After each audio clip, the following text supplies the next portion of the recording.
Hey guys, welcome back to the channel. Today we have a project video for you guys. Today we're going to be working on this Walthers 3.2 Lounge observation car. This car has actually been featured before in a showcase video a long time ago where I added constant flicker-free LED lighting and got the rear dome light for the end section here to light up. But I'm actually going to detail this a little bit further today by adding some crew figures. I'm going to be adding some interior details and also adding some details that I think, well, there's kind of is lacking on the end here because the end is, very noticeable on these observation cars. And then finally, I'm going to be adding working marker lights in here. As you guys know, I'm not a huge fan of, I'm not against it, but I'm not a huge fan of, operating class lights or marker lights on steam engines, mainly because when manufacturers do it, they tend to make them really oversized and really ugly. And in my opinion, for me, the appearance of them is more important than the functionality of them. Obviously, as a model, you want it to, look realistic first. That's like the main goal of it. And the secondary point would be to make it, operate. So like, for example, I'd rather have a regular smokestack than one that's deformed and melted, because in my opinion, the appearance of it matters more than the functionality for something that's considered a so-called model or a replica. I don't really like operating marker lights that are way oversized, notably ones from Broadway Limited. But that being said, I do enjoy working operating marker lights and class lights.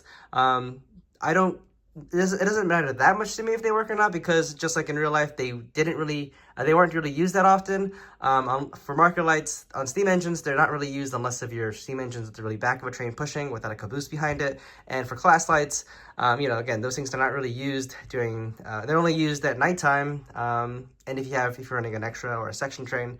But in my case, I'm usually running during the day, so therefore markers are kind of useless because you can't really see a light that's lit up in daytime. They use flags instead, so like, the white flags or green flags. But on an observation car like this, you would see markers, and, I think that'd be kind of cool little feature to add. And I'm going to try to make them, to scale. So that's the goal. I actually already started working on this project. I just kind of decided to film this halfway through. So actually I have the markers already here. And this was simply made by taking some Kale scale brass markers, which are, obviously are to scale, and then drilling them out very, very carefully. This took, you kind of work really slowly, but you drilled the bottoms out first, and then you drill each of the three sides out, sort of like so.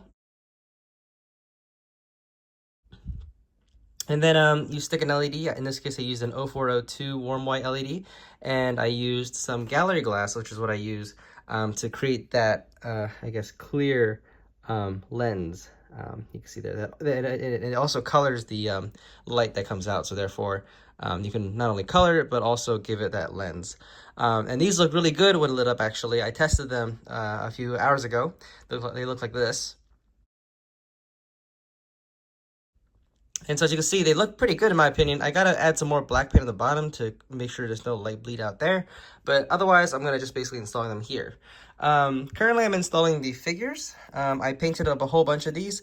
These are really cheap figures you can buy from like eBay or Amazon. They're not, Prizer figures or anything like that. Those are really expensive. Those are like $1 a piece, which is way too much in my opinion. You can buy cheap, these like Chinese made figures. You can buy like 100 of them for like $10. And the paint is not great, so I usually paint these a little bit myself, which is a little bit fun.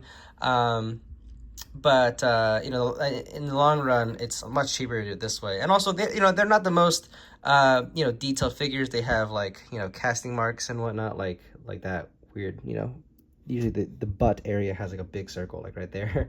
But again, these figures, they don't have to be the most detailed or accurate or to scale.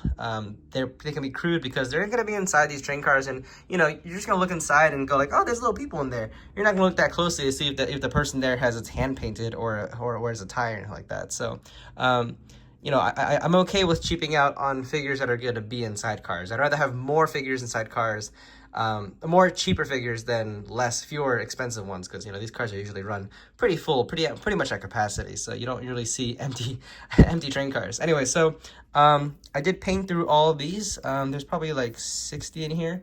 Some more unpainted ones here. As you can see from stock, they look pretty terrible.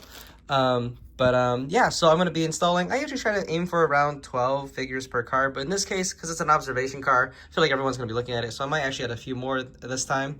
You can see the interior here, Walthers did a really good job. They molded the interior in 3 different colors. They have the floor, which is a tan, or like a brown. They got the tan walls, and then they have the green seats. I don't think I need to paint this interior anymore. Theoretically, I can paint, you know, the headrest and stuff like that, but I think this interior already looks pretty good, actually, so I'm not going to worry too much about it. I do paint other interiors, but this interior, I'm just going to leave stock. But the one thing I do want to add, so I'm going to glue roughly, like, say, 18 of these in the car, but then I am going to add, I looked up prototype photos of the 3-2 lounge. By the way, the 3-2 lounge is a 3-compartment, 2 drawing rooms. So the compartments would be these rooms here. So you got 1, 2, 3, and then you have 2 drawing rooms. Drawing rooms are basically like first class, like one class above compartments, because they have their own bathroom. So you can see here, this room has this bathroom, and this room has this bathroom. You can see a little toilet and sink. And then here's the public restroom. So I guess for anyone else in this car, like people who are sitting back here. Little private bathroom and little, I guess, rest area, as you can see there. And then obviously you have the lounge section, which is just a little nice area to sit and enjoy the view as the train is riding. So anyways, but what I looked up was that it's pretty common on a lot of Pullman heavyweight cars to have like handrails on the inside of the car in walkways. So you can see these windows are all for the aisle or like the walkway. So it's fairly common to have like a continuous handrail for each of the walkways. So, you know, you can hold on to the handrail while you're walking here. And I looked up on prototype photos, and it is true. There actually, you can see through the windows, there would be like a little handrail that goes on the inside of the car that would go this full length. So I'll probably use some sort of copper wire or brass wire to simulate that. I like to do that in cars. I think it adds a little bit of a nicer effect. But looking forward to that as well. And then obviously, as I said, I'm gonna add some. I plan to add brake lines, brake and air lines, and then also steam hoses on the end here, as well as the Pullman heavyweight like chains with the hooks on the end here. I think that would look quite nice. The Walthers cars already come with the grab irons and uncoupling levers, which I already installed. So I installed those already, and yeah. I'm not going to add much more than that. Some people like to add inspection lights on the rear of their cars, but that really wasn't a thing until like the 1960s. And I modeled in the 1940s, so that wouldn't be pretty typical for me. But they do look really cool, admittedly. I'm just not going to bother with that. I think the rear with the ceiling light and the 2 markers will look plenty good already. So anyways, that's the plan. So I guess let's get started. I'm going to add some figures, and I'll show you guys the progression along the way. I forgot to mention, a lot of people ask me about my circuit for the flicker-free lighting setup. It's actually really simple. You have a bridge rectifier, which converts the DCC analog signal to DC. You have a capacitor, which I usually try to use a 470 microfarad 25-volt capacitor. That basically acts like the battery. It holds a charge when the car is going through dirty track. It'll still power the lights up. And then you have the resistor here, or in this case 2 resistors. This is effectively a roughly 5,000 ohm resistor. I've used resistors from 5,000 up to 10,000 ohms, and that doubles as 2 things. For one, it keeps the lights relatively dim. I like to keep my lights relatively dim, so, you know, during the daytime they're kind of invisible, but at nighttime when you turn the layout lights off, you can see the light come out. I think that's most realistic. I think a lot of train cars these days have way too bright interior lighting, where it's super duper bright even in the daytime, and that makes no sense in my opinion. So I like to keep my lights dim, but you don't have to if you don't want to. But the other purpose of the resistors is to limit the inrush current. So when you plug the when you put the car on the track, it doesn't immediately pull all the, draw so much power to charge this capacitor. It will slowly charge it up, which is what you want, because otherwise it will short out your layout effectively. So anyways, that's that. I will provide a diagram and a list of parts for how I make this, if you guys are curious.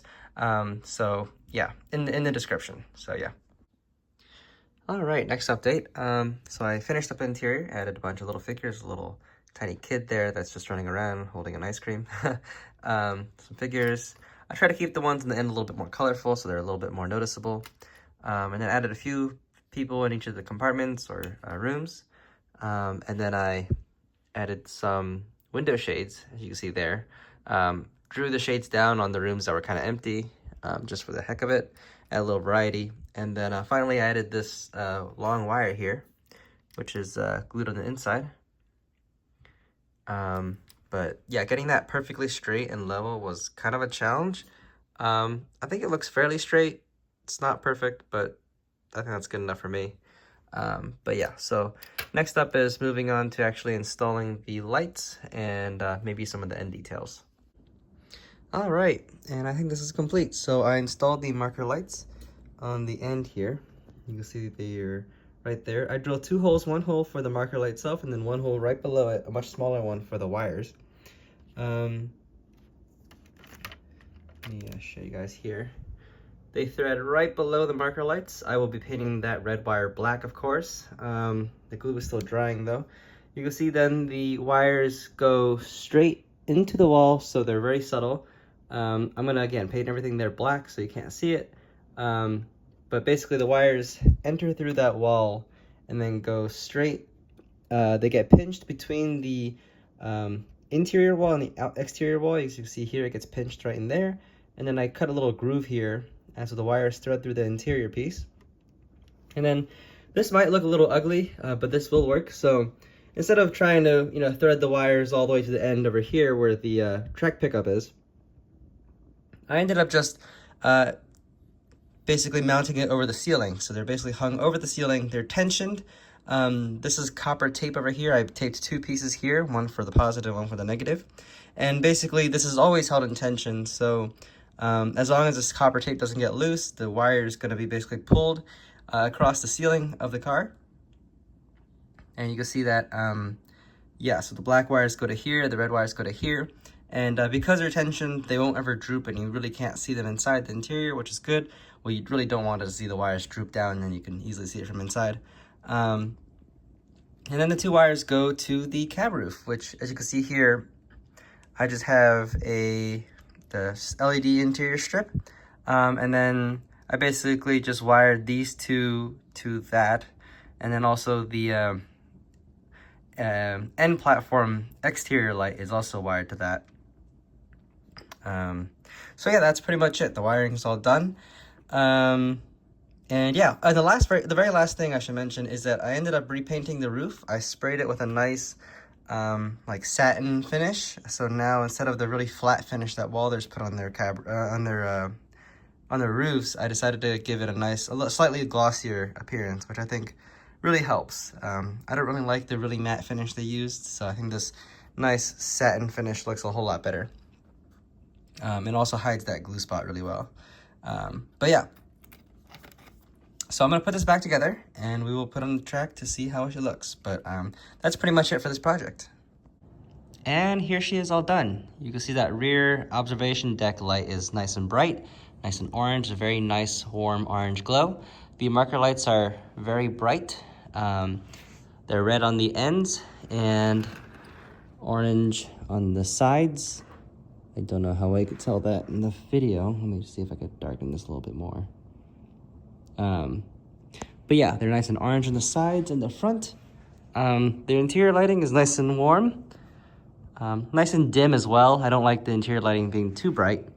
And yeah, you can see the hallway is relatively dim on this side. Over on the other side, it's nice and bright. You can see all the people inside, which is quite cool. And yeah. All right, so that test turned out perfect. The marker lights look beautiful.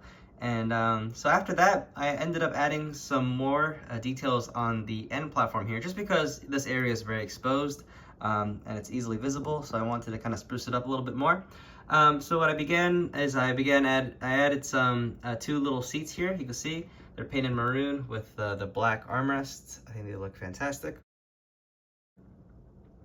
You would often see these on the end platform of observation cars because the view is just beautiful, looking as the train goes past the tracks, and people can just kind of sit here and enjoy the view. I also added some safety chains and steam lines and air lines and brake lines. These were taken out of a branch line kit, branch line heavyweight kit that I had spare sitting around. and I ended up gluing them to some styrene blocks inside the extended swing coupler box you can see here.